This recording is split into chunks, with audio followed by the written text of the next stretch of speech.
ওই দেশে ইমিগ্রেশন জিজ্ঞাসা করে যে কোন দেশি, যদি বলি বাংলাদেশি, বাংলাদেশি হইলে আরো মারে। পাসপোর্ট থাকা শর্তে ওই যে এক ডিস্ট্রিক্টের পাসপোর্ট কাজ করছে আরেক ডিস্ট্রিক্টে যায়, এটাই আমার সালা তামপাত সালা, মানে আমার কি এক ডিস্ট্রিক্টের সিলেটের পাসপোর্ট কাজ করছে গেছি ঢাকা, পাসপোর্ট থাকা শর্তেও আমি এখন দেশে আসতে হলো, আমার অপরাধ। আমি এক জায়গায় পাসপোর্ট হয়েছে কি এলে আর কাজ করছি কোয়ান্তা।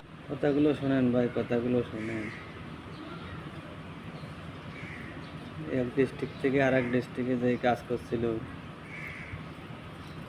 তা পুলিশে ধরে নিয়ে গেছে, জেল খাটাই এখন দেশে পাঠাইতেছে।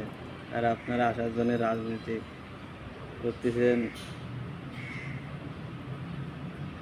রাজপথে মিছিল করতেছেন, দাবির মধ্যে একটাই, মালয়েশিয়ায় নিয়ে চল। আসেন দেখেন, যারা মিটিং করতেছেন দেখেন।